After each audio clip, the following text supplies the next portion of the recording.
all students, a very good evening, and I wholeheartedly welcome you all for Enlightened Educators. And today, so ನಾನು 8th sem internship ಬಗ್ಗೆ video ಮಾಡುವಾಗ ಎರಡು comments ಬಂದಿದೆ. So ಏನಂದರೆ internship starter June 2 right ಅಂತ ಒಂದು question, and why they want to finish so fast ಅನ್ನೋ 2 question ನೀವು ಕಾಣಿಸ್ತಾ ಇರ್ಬೋದು ಟುಡೇ ಅನ್ನೋ ಸೆಕ್ಷನಲ್ಲಿ. ಸೊ ಏನಕ್ಕೆ ಅಂತ ಕಾರಣ ಕೊಟ್ಬಿಡ್ತೀನಿ ನೋಡಿ. So it is already bean inform by the video people.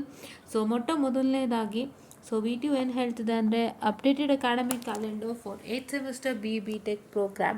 So with reference to the cited subject cited above, it's hereby notified that the semester end examinations of BE Tech 8th semester courses under the 2022 scheme has been rescheduled. This revision is intended to facilitate early declaration of results and timely conduct of the convocation, thereby supporting students in their career progression. ಮಾಡ್ತಿರೋದೆಲ್ಲ ಒಳ್ಳೆಯದಕ್ಕೆ. ಎಷ್ಟು delay ಮಾಡಿದಷ್ಟು ಎಷ್ಟೋ ಮಕ್ಳಿಗೆ problem ಆಗುತ್ತೆ. ಎಷ್ಟೋ ಕಡೆ degree certificates ಕೇಳ್ತಾರೆ.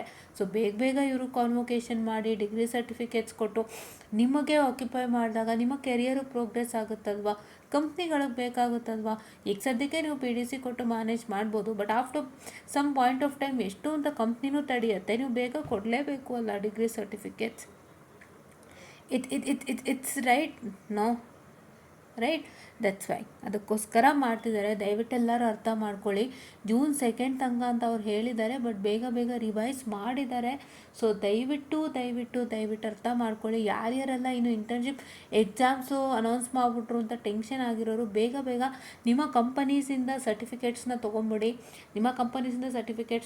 And ಯಾರ್ಯಾರು 90 days ಇರಬೇಕು ಕಂಪ್ಲೀಟು, 90 daysಗಿಂತ ಕಡಿಮೆ ಆಗ್ತಿದೆ ಅಂದರೆ ನಿಮಗೆ ಸ್ಕಿಲ್ ರಿಲೇಟೆಡ್ ಕೋರ್ಸಸ್ ಮಾಡ್ಕೋಬೇಕು ಅಂತ ಅವ್ರು ಮೆನ್ಷನ್ ಮಾಡಿದಾರಲ್ವಾ, ಸ್ಕಿಲ್ ಎನ್ಹಾನ್ಸ್ಮೆಂಟ್ ಕೋರ್ಸ್, ಅದನ್ನು ಕೂಡ ಬೇಗ ಮುಗಿಸ್ಕೊಂಬಿಡಿ. ದಯವಿಟ್ಟು ಯಾವುದೇ ತೊಂದರೆಗೆ ಸಿಕ್ಕಾಕೋಬೇಡಿ. ಎಂಥ ಮೂಮೆಂಟಲ್ಲಿ ಇಂಟರ್ನ್ಶಿಪ್ ರಿಪೋರ್ಟ್ ರೆಡಿ ಇಟ್ಕೊಳ್ಳಿ. ಬೇಗ ನಿಮ್ಮ ಗೈಡ್ಸ್ಗಳಿಗೆ ತೋರಿಸಿ ಚೆಕ್ ಮಾಡಿಸ್ಕೊಂಡು ವ್ಯಾಲಿಡೇಟ್ ಮಾಡಿಸ್ಕೊಳ್ಳಿ. ಇಂಟರ್ನ್ಶಿಪ್ಗೆ ಏನಾದರೂ ಇದಿರುತ್ತಲ್ಲ, ಲೈಕ್ ಕೈಂಡ್ ಆಫ್ ಇಂಟರ್ನಲ್ ಎಕ್ಸಾಮ್ಗಳು ಕಂಡಕ್ಟ್ ಮಾಡ್ತಾರಲ್ಲ, ಅದಿತ್ತು ಅಂದರೂ ಕೂಡ ಖಂಡಿತ ಅದನ್ನು ಕೂಡ ಬೇಗ ಮುಗಿಸ್ಕೊಳ್ಳೋ ಅಂಥದ್ದು ಎಲ್ಲ ಮಾಡ್ಕೊಳ್ಳಿ. ಎಂಥ ಮೂಮೆಂಟಲ್ಲಿ ಇಟ್ಕೋಬೇಡಿ. ಎಕ್ಸಾಮ್ ಹತ್ರದಲ್ಲಿದೆ, ಎಕ್ಸಾಮ್ ಫೀಸು ಕಟ್ಟೋ ಟೈಮ್ ಬಂದಾಯಿತು. ಸೊ ದಯವಿಟ್ಟು ಬೇಗ ಮಾಡ್ಕೊಳ್ಳಿ. ಇದು ನಿಮ್ಮ ಲಾಸ್ಟ್ ಆ್ಯಂಡ್ ಫೈನಲ್ ಎಕ್ಸಾಮ್ ಅಂತಲೇ ಹೇಳ್ಬೋದು. ರಿಟರ್ನ್ ಎಕ್ಸಾಮ್ ಕೂಡ ಹೌದು. ಬಿಕಾಸ್ ಏನಕ್ಕೆ ಅಂದರೆ ನೀವು ಯಾವುದೇ ಎಕ್ಸಾಮ್ ಆಗಲಿ ದಯವಿಟ್ಟು ಅರ್ಥ ಮಾಡ್ಕೊಳ್ಳಿ, ಇದು ಪ್ರಾಕ್ಟಿಕಲ್ ಅಂತ ನೀವು ತಿಳ್ಕೊಂಡಿರ್ಬೋದು, but it is a practical cum written exam wherein ನೀವು ಏನು ಪ್ರಾಕ್ಟಿಕಲ್ ಆಗಿ ತೋರಿಸ್ಕೊಡ್ತೀರಾ ಅದನ್ನು ರಿಟರ್ನಲ್ಲೂ ಕೂಡ ಬರೀತೀರಿ. You have an answer booklet wherein you are suppose to write the aim ಎಕ್ಸ್ಪೆರಿಮೆಂಟೆಲ್ಲ ಬರಲ್ಲ, ಏಮ್ ಮತ್ತು ಆಬ್ಜೆಕ್ಟಿವ್, ಪ್ರೊಸೀಜರ್, ರಿಸಲ್ಟೆಂಟು, ಫಿಗರ್, ಡಯಾಗ್ರಾಮ್ಗಳೇನಾದ್ರು ಇತ್ತು ಅಂದರೆ ಅದನ್ನು ಕೂಡ ಎಲ್ಲ ಬರೀತೀರಿ. ಎಲ್ಲ ಬರೆದು ನೀವು ಅದೆಲ್ಲ ಬರಿಬೇಕಾಗಿರೋದೇನು, ಇಟ್ಸ್ ಆಲ್ ಎ ಪ್ರಾಜೆಕ್ಟ್. ನೀವು ಇಂಟರ್ನ್ಶಿಪ್ಪಲ್ಲಿ ಏನು ಪ್ರಾಜೆಕ್ಟ್ ಮಾಡ್ತೀರಾ ಅದನ್ನೇ ಬರೀಬೇಕು. ಏಮ್, ಆಬ್ಜೆಕ್ಟಿವ್, ದಿ ಡಯಾಗ್ರಾಮನ್ನು ಬರೀತೀರಿ. ಮತ್ತು ಏನಾರಿತ್ತು ಅಂತಂದರೆ ಹಾರ್ಡ್ವೇರ್ ಪ್ರಾಜೆಕ್ಟ್ ಮಾಡಿತ್ತು ಅಂದರೆ ಡಯಾಗ್ರಾಮ್ ಬರೀತೀರಿ. ಇಲ್ಲ ಸಾಫ್ಟ್ವೇರ್ ಪ್ರಾಜೆಕ್ಟ್ ಏನೇ ಮಾಡಿದ್ರು ಬ್ಲಾಕ್ ಡಯಾಗ್ರಾಮ್ ಅಂತ ಒಂದು ಇರುತ್ತೆ, ಅಲ್ಲಿಗೆ ರೈಟ್ ಬ್ಲಾಕ್ ಡಯಾಗ್ರಾಮ್ ಒಂದು ಬರೀತೀರಿ, ಪ್ರೊಸೀಜರ್ ಬರೀತೀರಿ, ರಿಸಲ್ಟ್ಸ್ ಬರೀತೀರಿ.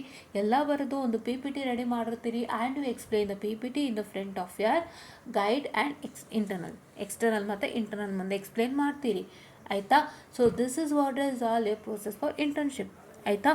ಅದೇ ಹೇಳ್ತಾ ಇದ್ದಾರೆ, the revise schedule for the practical examination is from 11/5 to 22/5/2026.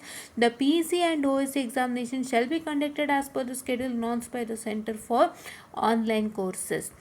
PEC online education, ಅದು ಯಾವುದು ಸೆಂಟರ್ ಆಫ್ ಆನ್ಲೈನ್ ಎಜುಕೇಷನ್ ಅವ್ರು ಏನು ಹೇಳ್ತಾರೆ, ಅದ್ರ ಪ್ರಕಾರಾರ್ಥವಾಗಿ ಏನಂತ ಹೇಳ್ತಾರೆ, PEC ಮತ್ತು OSCನ ಕಂಡಕ್ಟ್ ಮಾಡೋವಂಥದ್ದು. And detail notification regarding the semester and examination for the 8th semester BE Tech programme will be issued by the registrar evaluation ಅವರು ಹೇಳ್ತಾರೆ. ಮತ್ತು ಸೊ ಇಶ್ಯೂ ಮಾಡ್ತಾರೆ ಮತ್ತು ಸೆಮಿಸ್ಟರ್ ಆ್ಯಂಡ್ ಎಕ್ಸಾಮಿನೇಷನ್ ಬಗ್ಗೆ. And principal of the affiliated constituent autonomous and non autonomous colleges, engineering colleges are inform to take note of the above and inform the concerned student accordingly. Necessary arrangements may be made in anticipation of the revised schedule. Thanking you, it is a register. ಓಕೆನಾ. So ಇದಿಷ್ಟು ಇವತ್ತಿನ update ಆಗಿತ್ತು. ಅರ್ಥ ಆಯ್ತಲ್ವಾ. ಬೇಗ ಮಾಡ್ತಾರೆ. ಆ ಹಳೇದಕ್ಕಿಂತ ಇನ್ನೊಂದು ಬಿಡ್ಬೋದು ಅಂತ ಕಾಣುತ್ತೆ. ನೋಡೋಣ, ಇನ್ನೊಂದು ಸರ್ಕ್ಯುಲರ್ ಬಿಟ್ಟಾಗ ಇನ್ಫಾರ್ಮ್ ಮಾಡ್ತೀನಿ ಎಕ್ಸಾಮ್ ರಿಲೇಟೆಡ್. ಬಟ್ ಎಲ್ಲ ನಿಮ್ಮ ಒಳ್ಳೆಯದಕ್ಕೆ, ಎಲ್ಲ ನಿಮ್ಮ ಅಲೈನ್ಮೆಂಟ್ಗೆ. ಸೊ ಆದಷ್ಟು ಬೇಗ ನೀವೇನು ಮಾಡಬೇಕು ಅಂತಂದರೆ ಎಲ್ಲನೂ ಮುಗಿಸ್ಕೊಂಬಿಡಿ. ಯಾವುದನ್ನೂ ಎಂಥ ಮೂಮೆಂಟಲ್ಲಿ ಇಟ್ಕೋಬೇಡಿ ಯಾವ ಕಾರಣಕ್ಕೂ. ಆಯಿತಾ. ಆ್ಯಂಡ್ ಏನು ಅಂತಂದರೆ ನಿಮ್ಮ ಕೆರಿಯರ್ ಅಲೈನ್ಮೆಂಟ್ಗೋಸ್ಕರನೂ ಇದನ್ನೆಲ್ಲ ಮಾಡ್ತಿದ್ದಾರೆ. ಆ್ಯಂಡ್ ಮತ್ತೊಮ್ಮೆ ನನ್ನ ನಮ್ರ ವಿನಂತಿ ಅಂತ ಕೂಡ ಅಂದ್ಕೊಳ್ಳಿ. ಏನಂದರೆ ಇಂಟರ್ನ್ಶಿಪ್ ಪ್ರಾಜೆಕ್ಟ್ನ ಆದಷ್ಟು ಒಂದು ಒಳ್ಳೆ ರೀತಿಯಿಂದ ಸದ್ಬಳಕೆ ಮಾಡ್ಕೊಳ್ಳಿ. ಕಂಪನೀಸಲ್ಲಿ ಕೆಲಸ ತೊಗೊಳ್ಳಿಕ್ಕೆ, ಇಲ್ಲಾಂದರೆ ತುಂಬ ಕಷ್ಟ ಆಗುತ್ತೆ. ನಿಮಗೆ ಗೊತ್ತು, ನಾನು ಮತ್ತೆ ಮತ್ತೆ ಹೇಳೋಂಗೇ ಇಲ್ಲ. AI ತೊಗೋತಾ ಇದೆ ಎಲ್ಲರ ಕೆಲಸನೂ, AI ತೊಗೋತಾ ಇದೆ ಎಲ್ಲರ ಕೆಲಸನೂ. ಬಟ್ ಎಲ್ಲರದ್ದು ಅಲ್ಲ, ಮೇಂಟೈನ್ ಮಾಡ್ಲಿಕ್ಕೆ ಜನ ಬೇಕೇ ಬೇಕು. ಮೆಷಿನರಿ ಮೇಂಟೈನ್ ಮಾಡೋಕ್ಕೆ ಜನ ಬೇಕು, ಅಥವಾ ರೋಬೋಟ್ ಮೇಂಟೈನ್ ಮಾಡೋಕ್ಕೆ ಜನ ಬೇಕು, ಸಿಸ್ಟಮ್ ಮೇಂಟೈನ್ ಮಾಡೋದಕ್ಕೆ ಜನ ಬೇಕು. ಬಟ್ ಕಂಪ್ಲೀಟಾಗಿ AI ನುಂಗೋದಿಲ್ಲ. ಒಂದು 70 to 80% AI ನಿಮ್ಮ ಕೆಲಸ ಕಿತ್ಕೊಳ್ಳುತ್ತೆ ಅಂದರೆ ತಪ್ಪಾಗಲ್ಲ. AI ಮೇಲೆ ಎಲ್ಲನೂ ಕಲ್ತ್ಕೊಂಡ್ರೆ ಮಾತ್ರ ಇವತ್ತಿನ ಜೀವನ. ಕಲಿತೀರಾ, ಓದ್ತೀರಾ ಅಂತ ನಾನು ಅಂದ್ಕೊಂಡಿದ್ದೀನಿ. ಸೊ ಅದನ್ನು ಮಾಡಿಕೊಂಡು ಬೇಗ ಬೇಗ ನಿಮ್ಮ ಕೆಲಸಗಳನ್ನ ನೀವು ಬುಕ್ಔಟ್ ಮಾಡ್ಕೊಳ್ಳಿ ಅಂತ ನಾನು ಹೇಳ್ತಾ. I just want to do sessional students, and thank you.